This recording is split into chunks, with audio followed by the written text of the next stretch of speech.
Welcome, Pewter Report readers, listeners, and viewers to another edition of the Pewter Report podcast, energized by Celsius.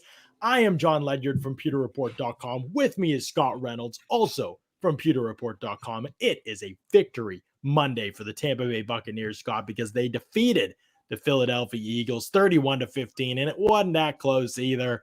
And they move on to the divisional round of the NFC playoffs.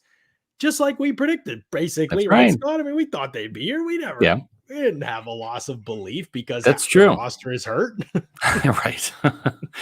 Yeah. Once again, the Buccaneers find a way to kind of patch it all together with some Band-Aids, some rubber cement, some duct tape, some Flex Seal. They're pulling this thing together, and they're doing it without a lot of key pieces, and some of these key pieces aren't going to be back, and some of them hopefully will be. And while they're waiting for everyone to get healthy, they got more guys dropping like flies. This time along the offensive line, which has been pretty healthy the entire season. So we have a lot to cover today. In today's show, Bruce Arians had a lot to say during today's press conference. Yep, and the only way I think the Bucs are going to get through it, Scott, is if they tap into some Celsius. I don't know if there's any way.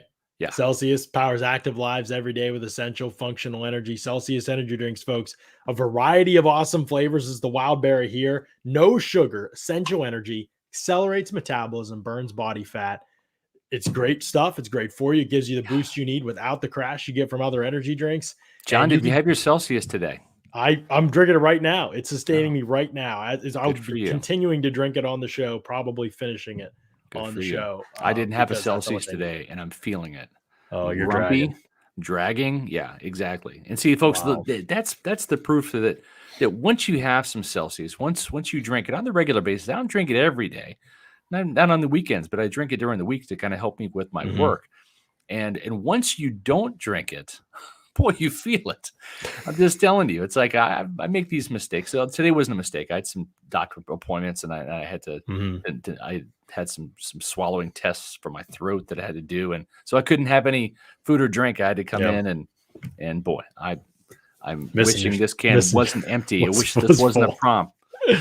That's right. Yeah, no question. It's great stuff. So you can buy it, by the way. You can get it on Amazon, do the subscribe and save option, or you can go to Celsius.com and use the store locator to find out where they are near you. Also, we'd be remiss if we didn't mention the fast protein bars from Celsius.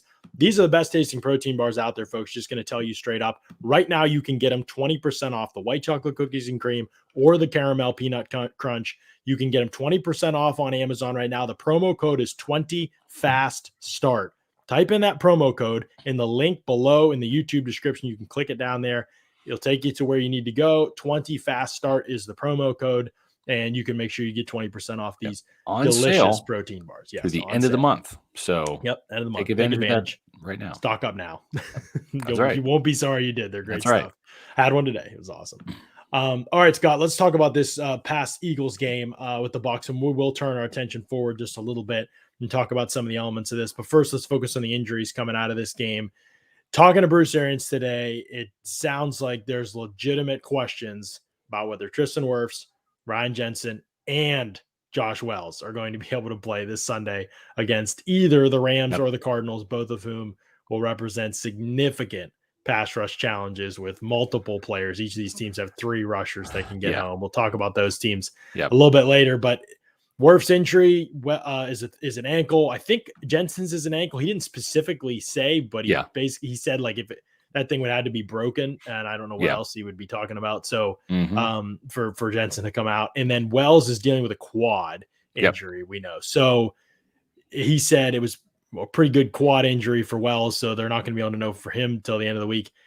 Alex Kappa in the game, he said, would have kicked to right tackle, and Stinney would have come to right guard in the game if Wells couldn't have finished the game. Yeah. That doesn't mean it'll be the plan this upcoming week. Keep in mind, that's just based on who they had active. They only have 8 players active. Yeah. There could be another plan this week. Looking at the roster, though, I'm not sure there will be. Kappa could be starting. Yeah, I think Nick Leverett becomes active just to have an extra body to play with somewhere in the lineup. I think that they probably have to take that precaution. Even if Wirfs dresses, even if Wells dresses, you're literally 2 snaps away from those guys having a bit of a setback. and then you're down to your third option. And whether the in game, if that's Kappa sliding over from right guard to right tackle, whether it's inserting Robert Hainsey, the rookie, which is not ideal because he's really been an interior player since he's come to Tampa Bay, although he had 3 years as a starter at right tackle at Notre Dame. Right. Or is it putting Leverett in there and crossing your fingers because Leverett can kind of move around and play different positions? He played a lot of left tackle in the preseason. So not an ideal situation, especially whether you face the Cardinals or the Rams. Both of those teams have got some real legitimate scary pass rushers off the edge that are way more potent and dangerous than anything the Eagles had yesterday. Right. We get a lot of these questions. Can they get someone from the outside? I had tweets at me last night about Russell Okun. Could they bring him in? Look, folks, I mean, the reality is that it can't happen in this short amount of time. Even they get John Brown in, maybe this week he'll play, 6, 7, 8 snaps. But I mean, that's it. Like you have to go with the guys who know the system better because you're starting. I mean, really, the only player that could come in would be DeMar Dotson, and this is a guy that has been out of football for an entire year, right? So it's DeMar played in 2019, so he knows this system, was a starter at right tackle. But I mean, at this stage of the game, someone like Nick Leverett or Alex Kappa would be a better option, or Robert Hainsey would be a better option at this DeMar. DeMar's an interesting thought. Is he played this? No, I think he's done. He was retired. Yeah. Okay, so he's not even in football shape. I couldn't remember. That's what I'm saying. Yeah, I think that would be a stretch to have him come in because Right. If this was going to be a multi-week injury, maybe it is. Maybe that's enough for them to say, okay, Russell Okun or somebody else. And by the way, Russell Okun, I think he's only played left tackle in the NFL. So again, just throwing out names that were asked to me on Twitter. But somebody else, Hainsey, supposedly he is fundamentally sound. Can he get reps at the right tackle? He actually played all of his reps in college were at right tackle. So he's actually most experienced at right tackle. Right. I would say he's probably least gifted for right tackle out of these guys. But at this point, if you don't have Wells or Wirfs, we're talking about this is all worst case scenario conversation. Yeah. Here's the deal. Let's just say worst case scenario, no Wells, no Wirfs, no Jensen. I think Jensen's going to play. I have no idea what's wrong with him or how serious it is. Right. But I just think he's like probably the biggest badass in the league. So I think you're going to see him out there. Here's my question to you though, Scott. If that happens and Jensen is out of the lineup, what happens at left guard and center? I mean, you could be looking at a situation where Donovan Smith, Nick Leverett, Ali Marpet at center. Yeah. Right guard's Aaron Stinney, right tackle's Alex Kappa, and you've got 4 guys in different places because of 2 injuries. You don't want to do that. You don't want to shuffle people like that. No, you don't. But you might not have a ton of options. Yeah, no, you're exactly right. So I'm not going to play right tackle. I'm 49 years old. Back in high school, I actually played left tackle. I was an undersized left tackle, and I hated offense. I was much better defensive tackle and defensive end. Than I was. But no, you're right, John. Anytime you can keep a player at a certain position, that's the better play than starting to do the shuffling of players on the offensive line from a cohesion standpoint, because you can't have 5 fingers. It has to be a fist on the offensive line, just like on the defensive line. You have to work in tandem with picking up stunts and twists and just executing zone blocks with the proper steps. I mean, there's just so much that goes into it. So now the thing is I don't think you're going to see Wirfs practice all week. I don't think you're going to see Wells practice all week. So the good news is on Wednesday, even though the walkthroughs, whoever's going to be in that spot, maybe it's Kappa, maybe it is Leverett. I think those are probably the only 2 options. I think Hainsey will probably get some emergency reps there as well. You're going to have at least a couple of days with those 3 guys getting some work at right tackle, just in case they need that, whether it's starting on Sunday, if Wirfs and or Wells can't go, or if it is in that emergency capacity where Wirfs tries that gimpy ankle, takes one wrong step, gets twisted, whatever, and he's out. And then all of a sudden Wells comes in and the quad is not firing and he's out. Now you're down to the third option. So I think Wednesday and Thursday and Friday, you're going to see those options we just talked about get reps in practice. So at least they're ready for an emergency situation. Right. And if you obviously had 3 people down, I mean, and Yeah. it's And looking like you know that what? on Wednesday. Earl Watford, Greg Right. Cruz, that's a good name to keep in mind as well, Yeah, because he he's is that definitely kind of somebody. jack of all trades. Yeah. Right. And he was with them in camp. He obviously Yeah. knows that he was with them last year. He knows like what's going Yeah. on. So I think that's probably a good bet. yeah, because if it's looking like on Wednesday that some of those guys aren't going to be available or couldn't be or might not be or might be in question, you got to bring somebody in. So somebody will come in. I Yeah. just don't think you'll see any like starter type come in and play this week or anything like that. Right. That's where you're hung up. Now let's look just quickly at the practice squad here to see what's available here. And I believe it's just John Molshin at guard. I don't Yeah. think he is tackle flexibility Don't for think them. he's an option He there. was Yeah. working at center some in camp, and then Brandon Walton is a guard as well. So there really isn't another tackle option. It does get to cap. And here's the interesting thing, and why I think Hainsey probably isn't the tackle option is he was available like on Sunday. He was there, Yeah. and so he could have gone into the game at right tackle if he was playing C. And instead, Arian said it would have been Kappa. So Hainsey probably maybe he's a backup center option if Jensen can't go. Maybe he just plays center and no Leverett and Marpet and Smith stay in place.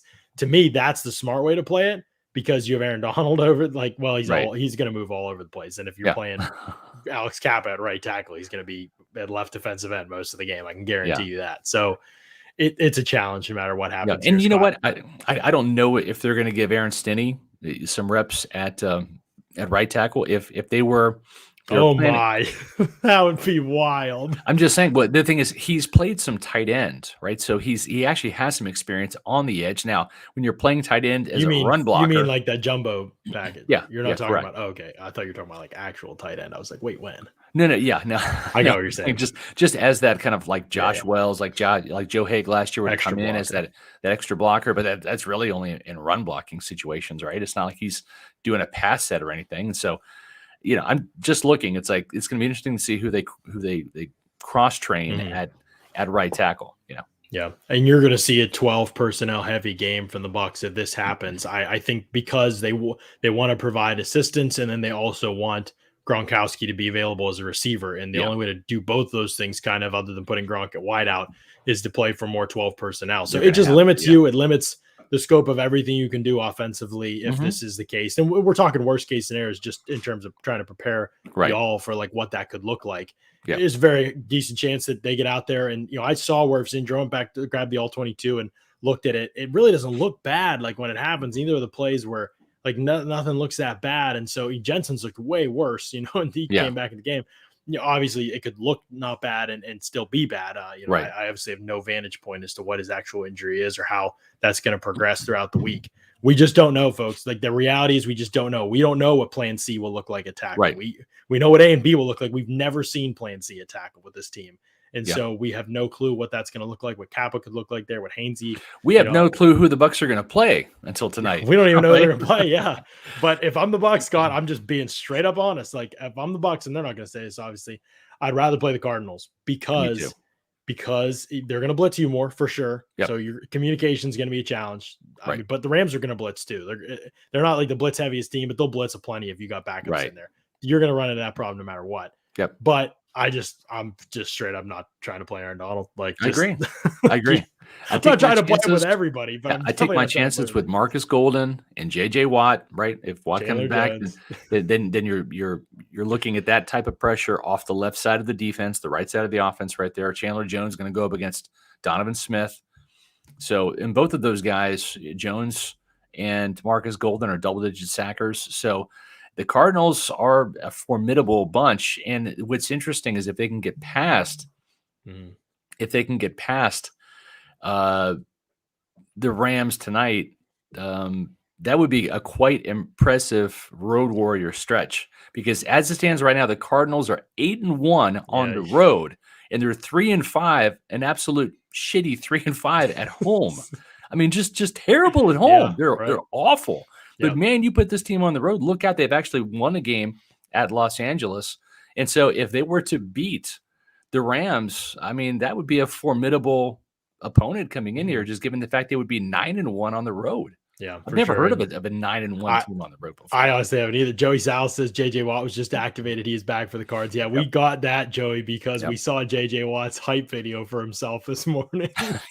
Nobody toots their own horn like that dude does. Oh my goodness, man. The opposite of TJ, at least, just personality wise. TJ had a game last night too, by the way. He did. He did everything he could, man. He kept it interesting for a quarter. Yep.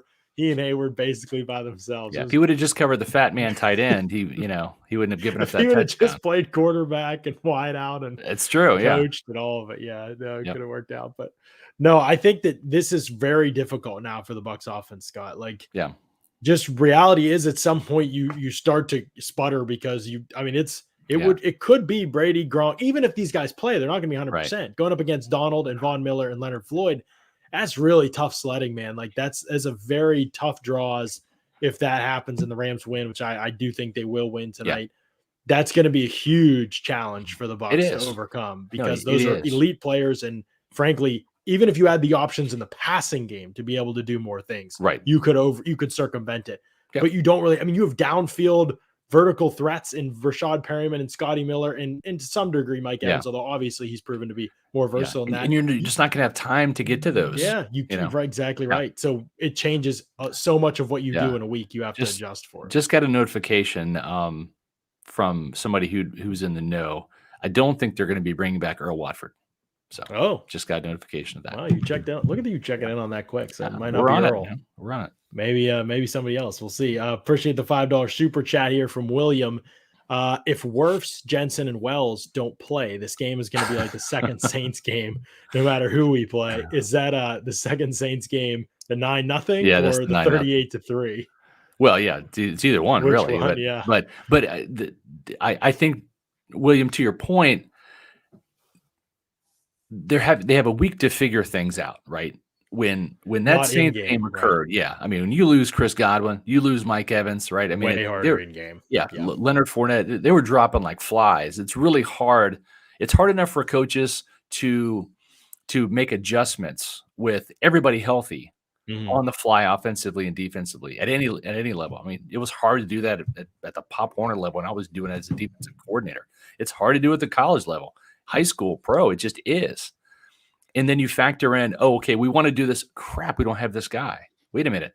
We got to shuffle this deck over here, and we're trying to adjust, but can we do this adjustment? Because does that player know this? Can they execute that? That's what makes it so hard. So at least they know what the problems are heading to this game. A questionable center, a questionable right tackle, a questionable backup right tackle, and they can make some of those adjustments during the week of practice, so they're better prepared for those scenarios on Sunday. Right. That is a huge difference, I think, coming out of that in that Saints game. It was, dropping like flies, losing people, and it was in the game. So you already had losses to overcome going into the game, and then you had to overcome more losses within the game against an elite defense who really, there's no defense like the Saints defense in the playoffs. They won't face another group like that. Even the Rams, they've had so many coverage issues. Both their safeties are out tonight. Taylor Rapp, Jordan Fuller won't be back this year. So they're going to be going through it. And safety is a super important position in the way that defense. Weddle, who was retired. Right. Yeah, they're just bringing him up and seeing what happens there. So I do think tonight's game is going to be very interesting. I can't wait to watch it. But, man, I also just think like the Rams, just if you have offensive line issues, that's where they can get you. I think they're susceptible everywhere else. I really do. Yeah, I agree. And Evans has played pretty decent against Jalen Ramsey. I know people ain't trying to hear that because maybe the stat lines looked a certain way, but he's gotten open against Jalen Ramsey before. Right. It's just, do they have enough time to get him the football? You're right. And it was interesting because we saw some really short passes, some little outlet passes against soft zone coverage, which allowed that to happen. That's probably why it happened. But I think Byron Leftwich knows that he's got to have to get creative with Mike. And I think you're going to see Mike in the slot some. I think you're going to see Mike, being more of just playing the X going forward because he's going to have to. I wrote about that in today's 2-point conversion column. Read it on pewterreport.com. The Bucs are going to need a legendary stretch here, a playoff run from Mike Evans. And I think the good news is it's in his DNA. He's used to being the guy had a hell of a ton of targets in 2015 and 16, even before Chris Godwin got here. When Vincent Jackson was on the way down, it was Mike and the Miracles. I mean, it was Mike Evans Adam Humphries and Cameron Brate. That was the Bucs passing game back then. So he's used to being the focal point of the offense. And I think that's why he's loved having Chris Godwin emerge as, as a fellow superhero. And you want to bring AB? Sure. You want to bring in Rob Gronkowski? Absolutely. It's less pressure off me, and I'll still get mine, Right. But you're going to need a touchdown a game from Mike Evans going forward and 100 yards a game. John, we've got another super chat. Before I get to super chat, just real quick on Evans, he did play about 12 snaps from the slot this past week, which wasn't a lot for him, but when he was there, it was really effective for him. They also reduced his split a lot, so they put some stack receivers and they reduced his split, brought him down. So he's still the outside receiver, but he's working from a reduced split, so which means basically he's closer to the line of scrimmage for people who aren't looking at me. He's not outside the numbers like he always is. And then other times they'll put him outside the numbers and they'll put 3 on the other side maybe, and they'll keep him isolated a little bit. So it's a little harder if you're playing a single high look. Safety maybe shades that way. You get something else to the trip side. Or, they can do some things like that where you're moving him around a little bit and getting some answers that way. And they've done a very good job of that. So hats off to Byron Leftwich for doing that. He's adapted nicely so far with Evans. I think he'll continue to adapt nicely. Yeah. It is just a matter of like how much can one guy do for your offense unless Gronk is able to also get free and go off as well. Now, Robbie, do you believe the Bucs continue the dime look on D? John, right here. Without Levante on long third downs? Yeah, this is a good question, Robbie, and we appreciate the super chat. The dime look on D with Levante only happened because they were trying to limit Levante's snaps. He played 57 of 66, so it might have been like kind of a futile effort, but they were trying to just go into the game with a plan that, hey, if we can get him off the field in some situations, let's get him off the field in some situations and keep him fresh. That's not going to be like a plan going forward. Levante is a great coverage player, and obviously they want him out there. And I think you probably know that, Robbie, and most everybody in this chat does. The question is this, and this is the interesting part what Robbie says. This is the first time we've seen them ever use Jordan Whitehead as a dime linebacker. And so did you like it? I love it. Of course I love it. Yeah. He's a great run defender. I know you do, man. Yeah, and like we're talking about looks that are, in essence, run unlikely. Let's put it that way. Like it's unlikely he'll be exposed as a run defender in these looks, and that if he is, it'll hurt the team. Right. And he's a good run defender, so I'm okay with it. I can live with it on occasional. I mean, obviously you're not going to put him there on the goal line, but I think that there's situational packages that call for that kind of aggression defensively. And Bowles tapped into that wisely. He always has a couple things to pull out for the playoffs. I'm not suggesting that he holds things back for the playoffs. Right. I think he just says, okay, like we've played the Eagles once before. Let's get away from what we did before. And last year, the same thing. We played the Saints. We played the Packers. We played the Chiefs. Let's get away from those things. Let's do different things. I do think that when he gets repeat games, it gets interesting. It hasn't, for whatever reason, worked against the Rams, but so maybe he finds a way to do that again if they play the Rams. But he's going to have to do that. I mean, the defense has to be great. They were great yesterday, 3 quarters. They got him a short field once or twice, I guess. Yeah, 36-yard touchdown. They got him a short field twice. I think they scored off both of them, I'm pretty sure. And so, the 36-yard touchdown was right after the Scotty Miller play right. Eve. 36-yard touchdown was after the Shaq pick because I just wrote about it. Interception. Okay. The other drive for a touchdown, which was who scored? Gronk. The Gronk touchdown drive was another short one off the Scotty turn. That's how they're going to have to win. Let's just put it that way. Like, I don't think they're going to go out and just roll up 31 points in a game where they have to drive length of the field every time. And you know what, John? That 3 times. It happened in New Orleans, right? You had the SMB interception that was in the red zone area for the Saints. You had the Antoine Winfield forced fumble, the Devin White scoop, and he returned it into the red zone area there. Even Devin White's interception in New Orleans in the division round of the playoffs was in the red zone. So very short fields to work with there. We appreciate the super chats we've had so far. We appreciate all the super chats we've gotten all year, all season long.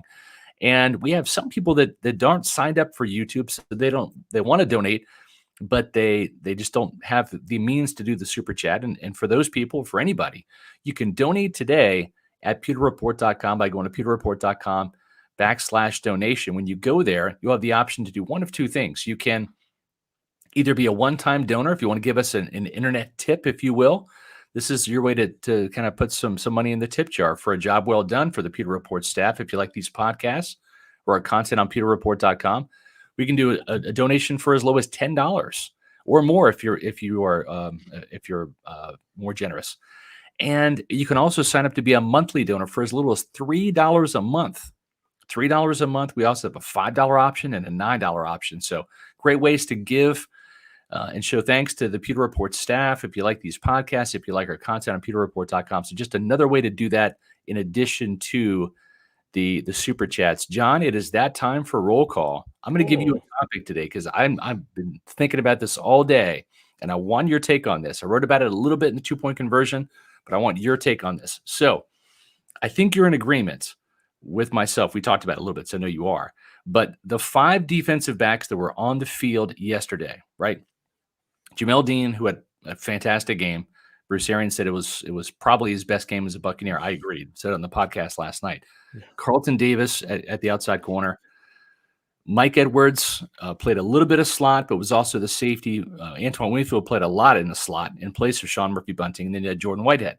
So those were the 5 defensive backs.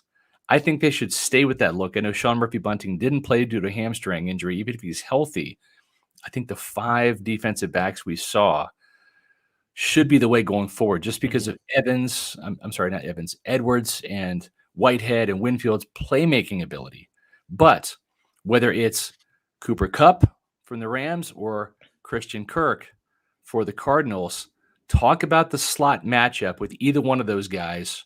What defensive backfield lineup you think best solves either one of those guys, and which one would be easier to see? I know Cooper Kupp is probably the hardest, but what say you about the slot and the nickel going forward? And when you do that, we're going to have everybody do roll call, which means you're telling us where you're from, and I'm going to be putting it up on your YouTube here. Ready? Go. Well, let me just put it this way. If you cannot play Cooper Kupp, it's an advantageous situation. They just don't have a great matchup answer for Cooper Kupp. It's just reality. They don't have a player really that mirrors kind of some of the things that he can do. So that's part one. Part two is just, you want your best players on the field, in my opinion, Scott. Sean Murphy-Bunting, I'm not trying to be disrespectful to him. He hasn't come along. So, he does need to own part of it. It's not like he's been horrible this year when he's played. Last year, there were times where he was pretty horrible. This year, for the most part, he hasn't been horrible. There's been a game here or there.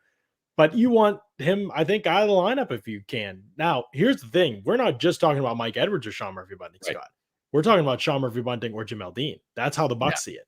Sean Murphy-Bunting's been playing over Jamel Dean recently. So that just can't happen. We were talking about a guy who's Bruce said it today. He's grown by leaps and bounds in Jamel Dean. Yeah. You've got to continue to ride that, man. This guy is incredibly talented. He has shown things that Sean Murphy-Bunting just has not shown. Sean Murphy-Bunting has not. I know he had a couple picks in the playoffs, but Minter tipped the one against Washington. The other one, Breeze never should have thrown the one against Michael Thomas. It was a good rep for sure. Right.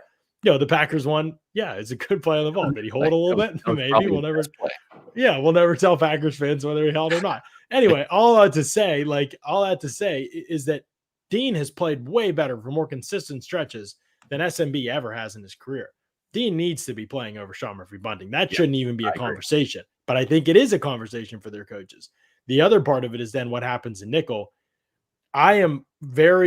Here's the thing I'll say. I don't know that I would feel as good about Mike Edwards as a free safety for that much of the game. Mike Edwards played 2 snaps in the slot against Arizona or against Philadelphia.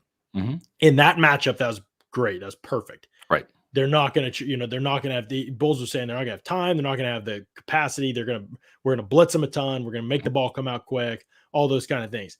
Against the Rams, you're going to have a big different challenge if that's what it is. Mm-hmm. And even against the Cardinals, you're going to have a different challenge. I think you might need Winfield on the back end in those games. And you might need to play just frankly more 2 high safety in both those games. So you might need to play it that way. And so it does tweak things a little bit because you want Winfield to be one of those safeties. Okay, then what do you have in nickel? What can happen there? If it's Whitehead and Winfield deep more, in those looks when the Rams or Cardinals would spread out. Okay, what do you want to do then in the nickel spot? Edwards to me, it should be an option. I would rather have Edwards than Cooper Kupp. It shouldn't be, and I don't think it will be that simple though. It's not going to be a one-on-one Edwards versus Kupp. Let's see if Edwards can take away Kupp. That would be crazy. Edwards is a really good zone defender.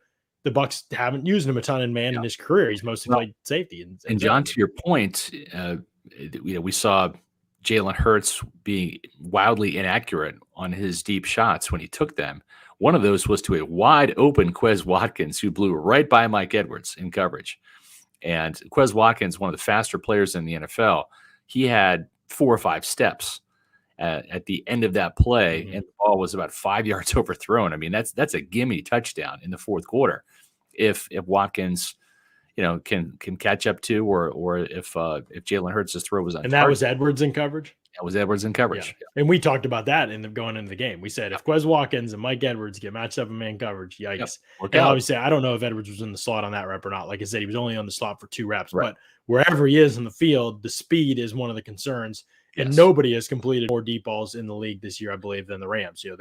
I know that 40-plus yard pass plays, they lead the league, and it's not even close. So that's a big play offense that you want to force to come underneath. You want Stafford. Right. It's kind of like you have to flip everything that you do if you're the Bucs. Like, that's a great point. Typically, like instead of like letting passes happen, like you want basically Stafford to get to check downs eventually, because he always will start high and work low. Exactly. Yeah. So you have to really, and the Bucs obviously have taken away high options, but more than anything, they dare you. Like, are you going to have time, and are you going to want to go high when we're giving you something low? And they just have to take away the high stuff if they're going to be successful against Stafford. I think just a totally different type of matchup maybe than what they're used to, how they're used to playing it, which is fine. They have the capacity to do that. Right. Obviously, like I said, they've kept a lid on big plays really well. In fact, for most of the season, the only 2 big plays against them were Deshaun Jackson's, who obviously is with the Raiders now. Right. The 2 plays he had a 40-yarder and a 75-yarder against the Bucs in week 3. Those were like for like the first half of the season, Scott. Yeah. Those were the only 2 40-plus yard pass plays against the Bucs. They've only given up 5 all season. Was in the slot that game and didn't work out too well for Cockrell. Z Legacy, we appreciate all the super chats again today. Z Legacy, Carlton Davis and Cooper Kupp. When Carlton Davis has been in the slot, it hasn't typically worked out too well. He's just way more comfortable working the left side of the field than he is in the slot. John, your thoughts on I understand the premise, right? You put your best corner on the best receiver. Yeah. But this is it's a different realm with Cooper Kupp, because he can go anywhere. I mean, we've seen him line up in the backfield as a running back and then just run like a wheel route out of the backfield. And so Sean McVay does a fantastic job. It's not always in the slot where Cooper Kupp can do the damage. Sometimes it's outside, but sometimes it's from the friggin' backfield. I would say that there's no one answer for Cooper Kupp, and not because he's necessarily this incredible. I mean, he's obviously a great player. There's no question there. I just think it's the way they use him. Like they make it impossible to know where he is every single snap because they move him around, like you said. They get him the ball in a variety of ways, and so he's going to make his contributions. What you have to do, I think, is when he's as a receiver, slot, or wide, I think you have to just focus coverage on him. Oh, by the way, just full pause for a second, Scott, and realize that we are talking about who would have guessed this 2 years ago, 3 years ago, that on a team with Odell Beckham Jr. and Cooper Kupp, we would be solely focused on how to take away Cooper Kupp and leaving Odell Beckham to feast, in my opinion. And I think that's absolutely the way to go. And anybody who said that they thought that's how things would go when Kupp was coming out of Eastern Washington are out of their minds. The fact that this guy probably should be the offensive player of the year, and there's nothing that remarkable about him other than his consistency, is just bonkers. This shouldn't happen in the NFL. He's really that good, though. And so I don't think there's one answer for Kupp. You have to be able to bracket him, find a ways to slow him down. I might go back if I have time this week. Time is always pressing for me, but if I have time, Scott, there was a game the Steelers played. And I obviously know this because I watched the Steelers. There was a game they played except for last against no, I didn't even finish that game. There was a game the Steelers played against the Rams a couple years ago when their defense was like really deep. Steelers defense was really starting to come on, and I want to say they held Kupp to like 0 yards, and at that point he was like tearing up the league still. I think they held him to like 0 catches in a game, and it was an unbelievable job in coverage, and they bracketed everything that broke in, and it was just a very creative approach.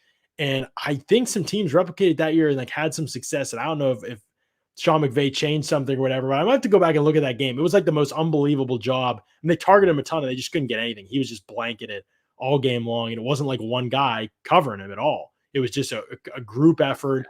They threw multiple things at him. Every time he did one thing, they responded in their coverage, and it took a lot of their attention. And I'm sure maybe there were other guys open, and Goff couldn't find him, and Stafford maybe would. Yeah. But yeah, I think to me, that's a huge distinction in this whole thing, is like, if you we're talking about Cup, and we don't even know if they're going to play Cup. But if Yes, they find a way to take away Cup, that'd be huge. It was a 17-12 loss against Pittsburgh. He was targeted 4 times, 0 catches for 0 yards. Yeah. And that was on November 10th, 2019 is when that happened. 2019, right. And it was just an unbelievable game plan. They'll pull one of those out every once in a while. You're just like, oh, everybody should watch this. I don't know if you've watched Ted Lasso, but I mean, the episode where season. where they did the chaos, right? Like, I'm an outside the box thinker like Ted Lasso, right? Like chaos, like let's do it, right? Yeah. John Smith says, put Scotty Miller on Cup. He's the fastest guy we got. Listen, just tell Scotty Miller you're going to line up in front of Cooper Kupp, treat it like a punt, okay? Go down there and cover, and then force a fumble, right? Let Cooper Kupp try to catch the ball, and then Scotty force a fumble. That's it. That's what Scotty Miller does on punts. Yeah, there you go. I love it. Joey says, don't forget to hit the thumbs up button. It helps with the YouTube algorithm. It absolutely does. Joey's not lying here. If you hit that thumbs up button, it helps us out a ton. So hit that like button, thumbs up. We hit 7,000 subscribers yesterday, Scott, on the podcast, just as we hoped we would. We're on 8,000, John. We're on 8,000. It was just, I don't know, not even 50 days ago that we were going for 7. So that kind of growth on YouTube is not normal. And so we appreciate y'all. Y'all are great. Let's get to 8K, honestly. Like this. I know we both have set our sights on 10K in the near foreseeable future. That's where we want to be as a show, obviously. Can't get to 10 till we get to 8. So that's right. Exactly right. Next goal is at 8. Indeed. So you all can help us out by hitting the like button, sharing the stream, telling people about us. You guys are the best advertising we have. Honestly, you've helped this thing grow immensely, and we appreciate the heck out of it. A couple more. Did we get to the super chat? I put the last 2 up, I believe. Okay, you did. You got okay. I'm just making sure we got to all of them. AK by the Super Bowl. Yes, that'd be great. And hopefully the Bucs are playing in it, obviously. Let's get away some from the hypotheticals of like the Rams Cardinals, because we'll talk about that so much on Wednesday, by the way. If people don't know, we'll have the preview show in depth on Wednesday with Scott and I talking about whoever the Bucs are going to play in the divisional playoffs. Let's look back at this game just for a second, Scott, and talk about a couple things that they did defensively. We mentioned it a little bit with talking about the safeties, but Antoine Winfield Jr. playing in the slot, 49 snaps, and he played 2 snaps out wide just because of the way the other team lined up, the Eagles lined up.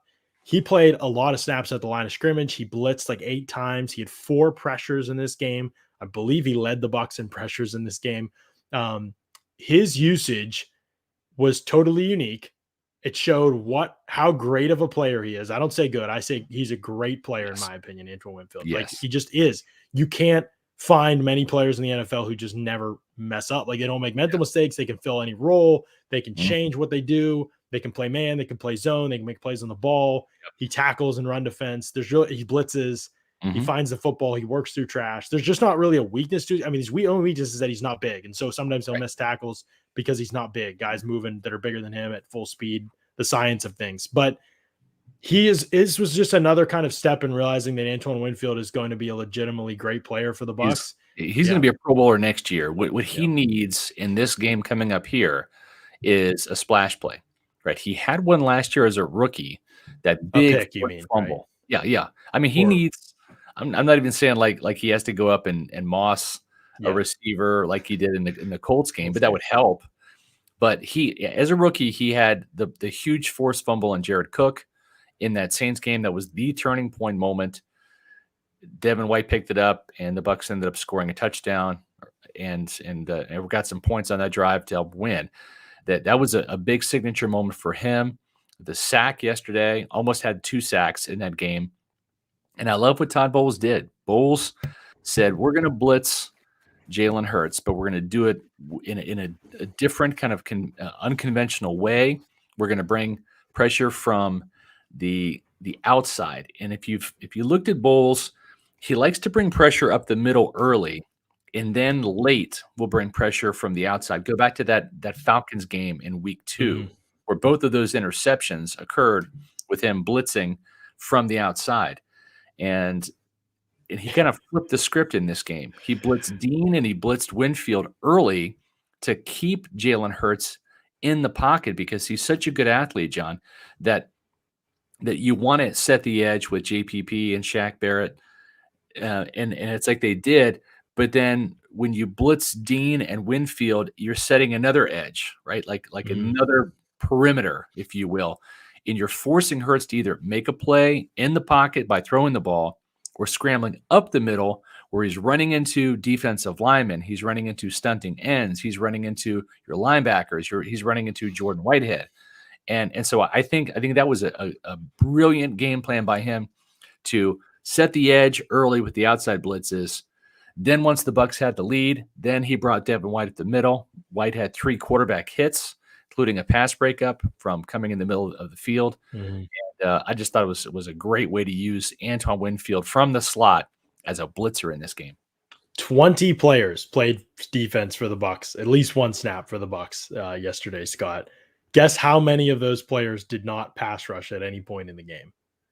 Guess how many did not? How many did not have a pass rush rep?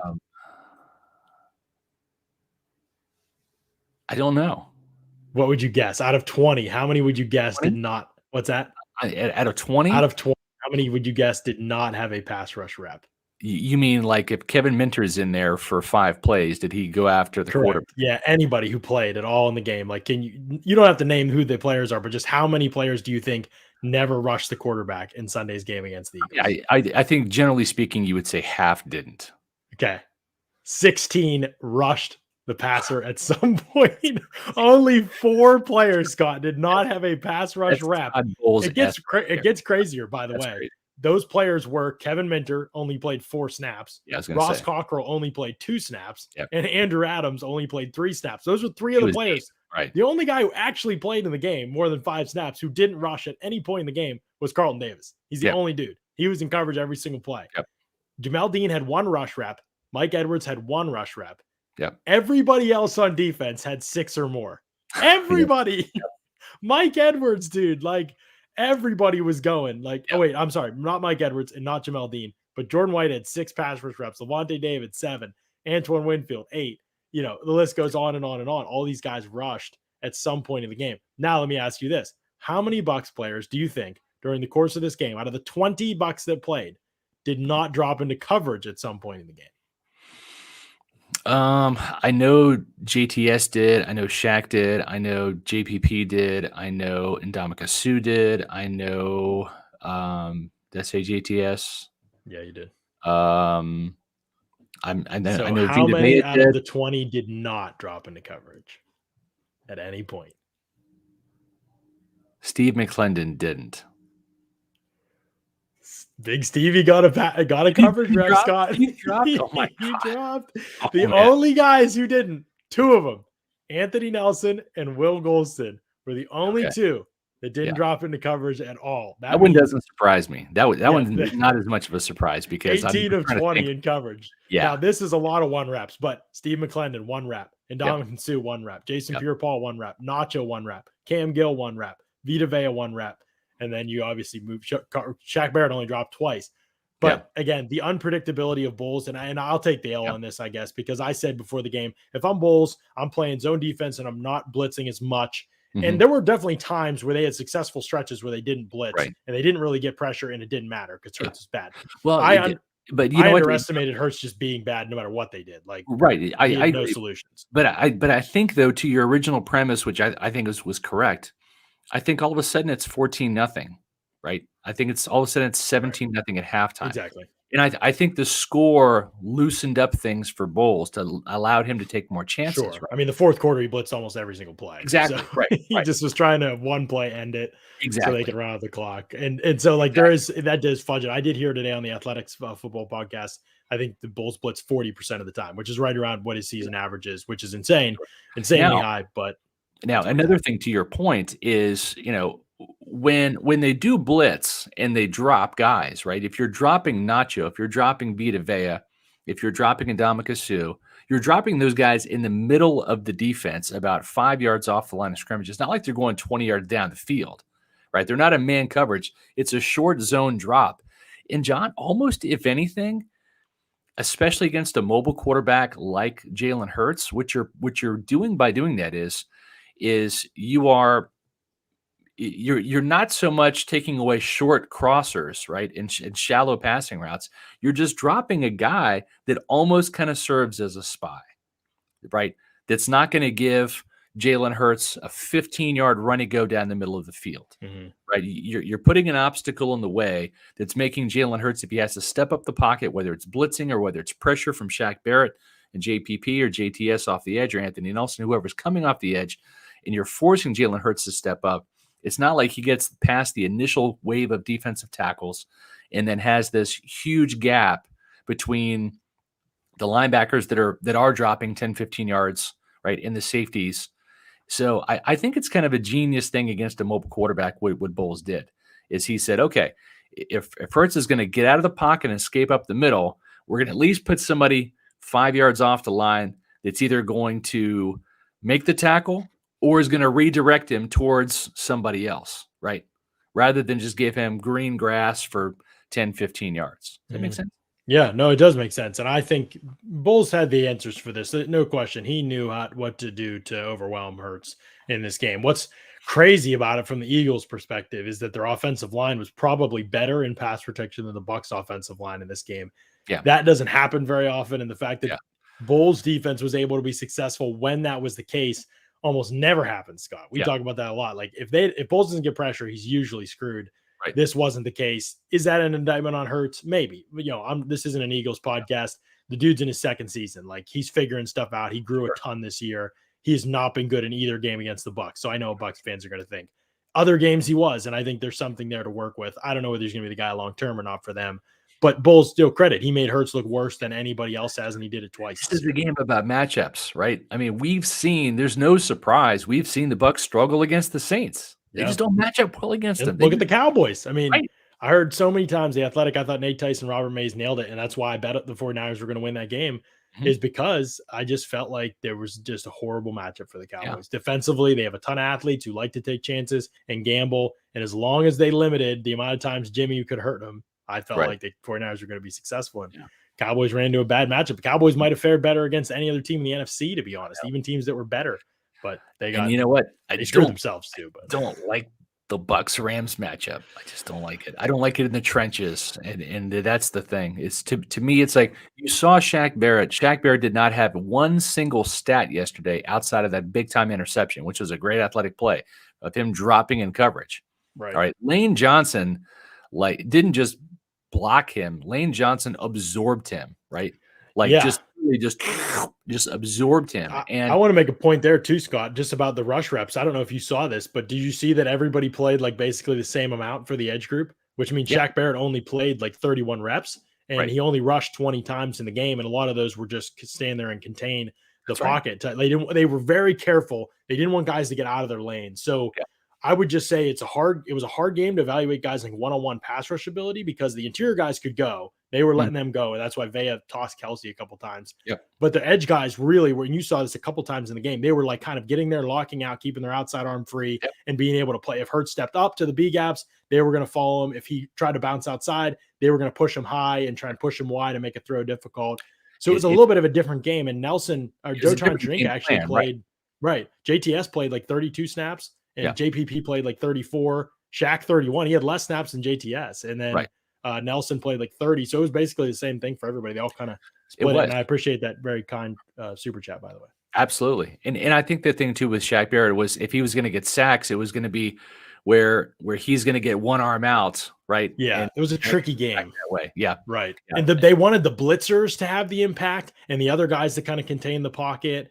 I'll try and show some of this stuff maybe during the week. I don't know if I'll do a YouTube all 22 on it, but I might put some clips out on Twitter or whatever, just to show people like that was kind of the game plan in some ways. And actually it kind of made life easier physically, I think, on Shaq and JPP, although Shaq looked fine to me. JPP, I have people actually asked if JPP was still better. I mean, dude looks, I mean, it's just not getting better. I don't know, but still undefeated in the playoffs. This is wild. Is that true?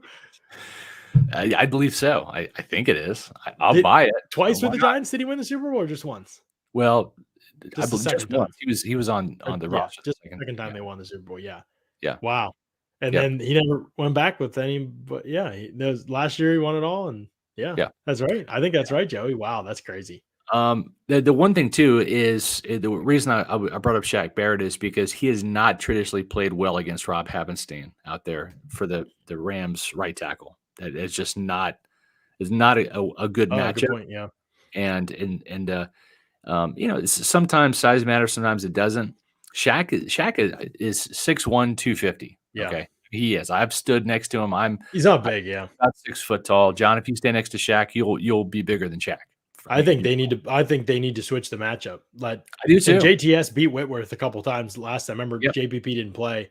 Yep. If that matchup happens, again, we're getting to Wednesday show a little bit, but JTS, one thing Havenstein doesn't do well is he's not a great athlete. If you can corner on him and speed bend, it might be like the finesse matchup they're waiting for. Nobody's going to go through. And the thing is, once he gets his hands on you, you're in the phone booth. And I've just seen that way too many times from Shaq Barrett. I agree with you wholeheartedly. You know me. I'm a big proponent of rushing Shaq from the right side, not the left. And it's driven me bonkers. JPP likes to rush from the right. Maybe he has to now because of the shoulder. I don't know. Well, they switched him, remember, because of the shoulder. They did, I know, but now it's JPP almost back exclusively. Yeah, right. You're right. So last game, it seemed. I'll look while we're on here, but yeah, it's a little maddening. But yeah, I agree with you. I've seen enough of Shaq versus Rob Havenstein on that side. I'd rather see Shaq try his luck against Whitworth on the right side. Yeah, it's going to be interesting to see how they match that up. The other big part of it, if it's a Cardinals, Scott, is that they have a huge line advantage there that they would not have. I mean, the Cardinals do not have a great or formidable offensive line at all. They have won because Kyler Murray runs around like crazy, and he doesn't stay in one place in the pocket. So there's way more chance of impacting him and impacting the game with pressure with Kyler Murray out there than there is against the Rams. The Rams, I think, I don't care for ESPN's analytics, honestly, at all. I know people are going to be like, what? You're a big analytics guy. I am. I think ESPN's created some analytics that don't measure anything and are beyond stupid. And one of them is pass block win rate. Feel, John? Yes, I will. I want to back.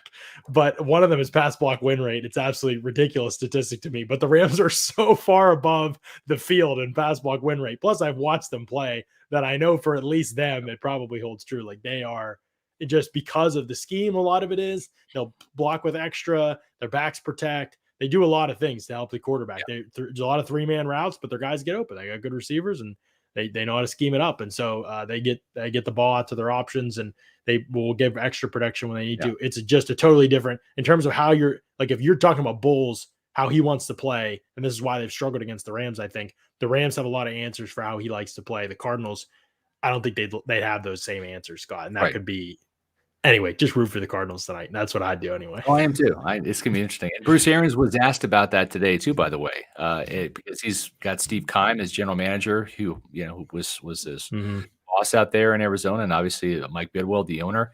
There's still some people out there in Arizona that guys like Byron Leftwich and Todd Bowles and Bruce Arians know, and they're kind of rooting for it at the same time. I think that they're willing to see whoever it's going to be. But one thing that Bruce did say is the coaches today, they split up the assignments. They are literally preparing for both teams today.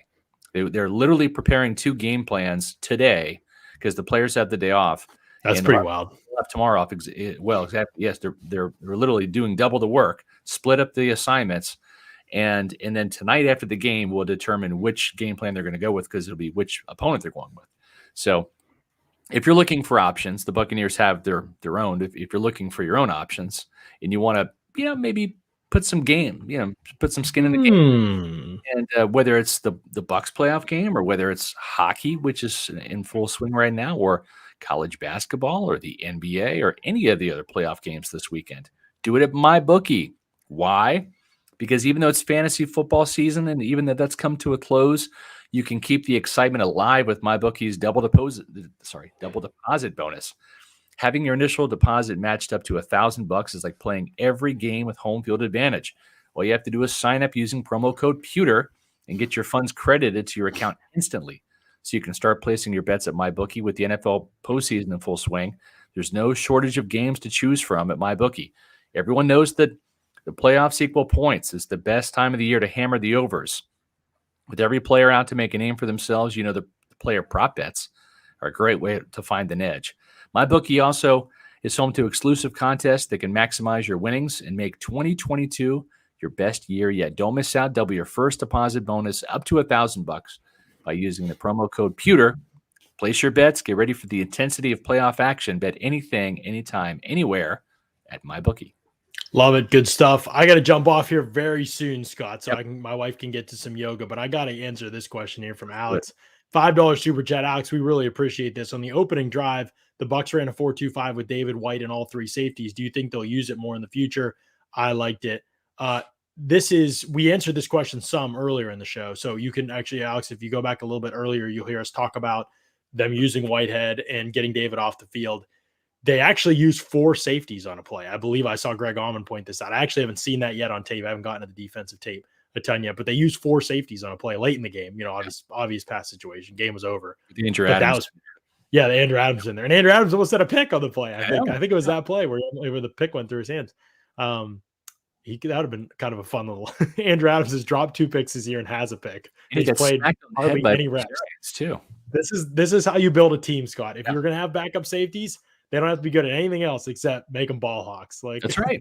Adam should have 3 picks, and Edwards is leading the team in picks and their backups. So, Alex, I do think I would guess that we probably will not see a ton of 3 safeties unless you consider Winfield playing in the slot. Technically, he is a safety, but they're using him just as a slot defender. Correct. That could be the path forward for that, or Edwards in the slot. So in that way, we might do 3 safeties, but they would really be like a corner. In terms of 3 deep safeties, you'll probably only see that if the Bucs have a lead late in the game, and you'll see them pull out a package like that. And then you could see 4 safeties on the field too. If one of the safeties is playing the slot, that could be part of what they do. But those 3 safety looks, 3 safety deep looks, not just 3 safeties on the field, but 3 safeties deep. They're picked up a little bit around the league. I mean, it's still very seldom, but it's going to be interesting to see if the Rams do win, and I think they're going to. I'm rooting for the Cardinals. I think that'd be a great matchup for the Bucs. But if the Rams do win, it will be interesting to see what Todd Bowles has cooked up for the rematch. We know what happened in Kansas City when the Bucs lost 27-24 in Week 12, and then all of a sudden, different story in the Super Bowl. So it'll be interesting to see what happens if it is Bucs versus Rams round 2 in Tampa. No Deshaun Jackson, though. So that's a different element that the Bucs won't have to contend with. Yeah, it is a different element, but no Robert Woods either, but that team is still pretty loaded. Van Jefferson's played well, and tonight's game should be a lot of fun. Drop in the chat real quick because we're on our way out. Who do you think is going to win tonight, Rams, Cardinals? Who do you think takes it tonight between those 2 teams to face the Bucs? The honor of facing the Bucs on Sunday at 3 p.m. Let us know who you think. In the meantime, Scott, we'll be back on Wednesday, 4 p.m. Eastern. Try to get an all-22 film room out to you. We got a lot on the docket this week. Try to get an all-22 film room out there to you. Last week's was on the run defense and how they could fix some things. Maybe I'll show you, not an all-22, but I'll talk maybe about it in Bucs Briefing on Wednesday column. They did exactly, kind of what some of the things that I said in that video that they need to do better, namely tackling early in the game. They tackled so much better, and it was a big reason why they had success. Late in the game, they tackled poorly, and that was a big reason why they gave up 50 points. And so that was a big part of it, but maybe I'll drop a film room this week if I have time. We'll get Wednesday show at 4 p.m. Eastern, and then Thursday, 4 p.m. Eastern as well. We bring in more content to you, trying to break down this upcoming matchup, get into the intricacies of it as well. First, we got to see who they play. We find that out tonight. It's going to be fun stuff. So until Wednesday, thanks so much to everybody for joining us. Subscribe, hit the like button on another edition of the Pewter Report podcast. Out.